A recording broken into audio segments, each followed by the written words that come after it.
yang tidak mempunyai bukti, tidak mempunyai fakta-fakta hukum, mengatakan bahwa ijazah ini dipalsukan di Pasar Pramuka tahun 2012. Sebagai saksi di Polres Jakarta Selatan, ini karena kasusnya dilimpahkan ke Polda Metro Jaya, tentunya saya akan menjawab apa yang saya tahu, apa yang saya lihat. Ya, intinya semua kejadian-kejadian mengenai indikasi pidana pencemaran nama baik, ya kan, terus penghasutan dan juga fitnah yang terjadi mengenai tudingan ijazah palsu kepada Bapak Insinyur Haji Joko Widodo, intinya itu. Ya. Bukti-bukti yang dibawa dari Polres Jakarta Selatan itu dibawa lagi ke Polda Metro Jaya ini nggak, Pak? Saya belum tahu ya, tapi kelihatannya bisa jadi sebagian dibawa atau nanti minta dilengkapin lagi ya. Kalau Abang sekarang bawa alat bukti baru atau cuma untuk menghadiri sebagai bukti-bukti yang kemarin di Polres sih sudah cukup banyak ya, yang diajukan oleh teman-teman dari Peradi Bersatu. Saya saat ini nggak membawa bukti baru. Ya, kemungkinan nanti kalau diminta lagi atau dilengkapi ya akan kita serahkan. Pak, ini kan dari 6 laporan, 4 diantaranya sudah masuk ke penyidikan tapi belum dilengkapi. Ada bisa ditambah? Ya. Ya, saya pikir sebenarnya isu ijazah palsu dan juga isu pemaksulan ini udah game over ya, udah selesai ya kan.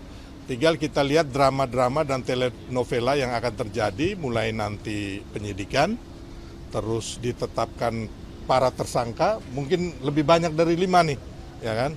Nah, itu kewenangan penyidik. Setelah itu nanti ada terdakwa dan juga narapidananya siapa gitu loh. Jadi karena apa? Karena kalau saya sebagai masyarakat juga, ya kan, termasuk juga saya orang hukum juga, yang saya lihat bahwa tudingan terhadap ijazah palsu ini bukti-buktinya dari pihak yang menuding atau pihak yang menggugat ya, itu nggak ada sama sekali ya. Sampai hari ini, dari awal sampai hari ini, saya meyakini bukti-bukti itu nol besar. Kenapa nol besar? Karena ini kan hanya drama dan narasi yang dimainkan. Contohnya, yang mereka teliti itu apa? Ya kan? Selama ini kita ini sebenarnya lupa bahwa yang diteliti itu bukan ijazah palsu yang original atau ijazah asli. Tapi yang original juga kan, ya kan? Yang diteliti itu adalah semacam foto atau kopian di sosial media yang di-upload digital, dan ini nggak bisa jadi objek penelitian. Mau pakai peneliti hebat dari manapun udah nggak bisa. Sedangkan kita lihat bahwa penelitian yang ada di Bareskrim, laboratorium forensik itu, yang diteliti adalah ijazah asli Pak Jokowi, ijazah asli nih, ijazah original, ijazah analog, yang hasilnya adalah identik dengan ijazah asli, ijazah analog, dan ijazah original 3 teman Pak Jokowi. Ya. Terus yang kedua, dari pembuat ijazah, yaitu yang mengeluarkan ijazah UGM, ya kan, sudah satu-satunya nih yang mengeluarkan hanya UGM, bukan Roy Suryo, bukan Tifa, bukan Rismon, ya kan, mengatakan bahwa itu ijazah asli. Dan ada lagi satu lagi, ya kan, yang membuat kita tambah bingung. Tiba-tiba ijazah ini ada palsunya 2. Ya, 1 dipalsukan sebelum tahun 2005 ketika Pak Jokowi nyalon wali kota Solo, ya kan? Nah, itu dituduhkan UGM yang memalsukan. Kenapa mereka menggeruduk UGM? Ya kan? Mereka menggugat UGM. Tiba-tiba muncul lagi Bitor Suryadi, entah makhluk ini datang dari mana, ya kan, yang tidak mempunyai bukti, tidak mempunyai fakta-fakta hukum, mengatakan bahwa ijazah ini dipalsukan di Pasar Pramuka tahun 2012. Bukan hanya ijazah, ya kan, termasuk segala macam lah untuk pencalonan gubernur ya. Jadi kan kalau umpama menurut saya, harusnya kalau yang mau dipalsukan hanya sekali. Ya kan, tahun 2005 itu. Tahun 2012 itu kan untuk pencalonan gubernur tinggal di copy paste. Gitu. Jadi kembali lagi saya bilang, isu ijazah palsu ini menurut saya sudah game over, termasuk isu pemaksulan. Ya kan? Karena apa? Isu ijazah palsu ini sudah pernah digugat 2 tahun lalu, hasilnya ditolak oleh pengadilan, yaitu gugatan di PN Jakarta Pusat dan PN Surakarta.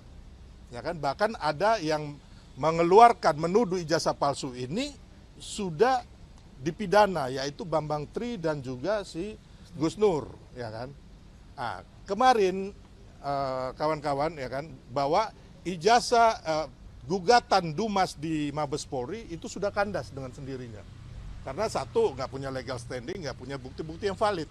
Terus yang kedua, gugatan tudingan ijazah palsu yang kemarin di Surakarta, di Solo, dan juga di Sleman, itu sudah ditolak atau NO. Ya. Jadi kembali lagi, isu ijazah palsu ini menurut saya udah selesai. Tinggal kita saat ini menikmati drama-drama telenovela, ya kan, baik itu tangis dan tawa yang dilakukan oleh Roy Suryo, Rismond, dan lain-lain. Jadi kepada masyarakat Indonesia, menurut saya ini udah selesai.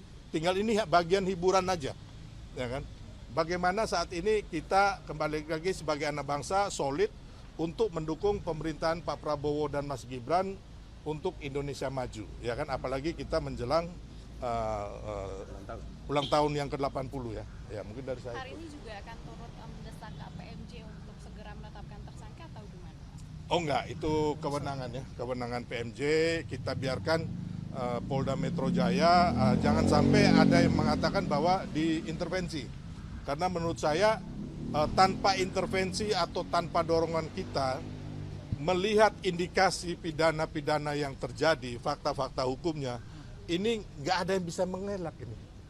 Kalau menurut saya sih tidak mendahului Tuhan ya, ini udah hampir kalau katanya Roy Suryo 11.000 triliun masuk penjara.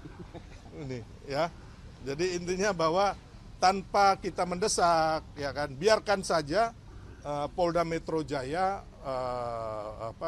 memprosesnya dengan baik dan benar. Mari kita masyarakat sama-sama mengamati, sama-sama mengawasi dengan baik ya kan. Jadi tidak ada yang nanti mengatakan bahwa ini dikriminalisasi atau ini sengaja disetting ya kan. Jadi kita serahkanlah kepada Polda Metro Jaya.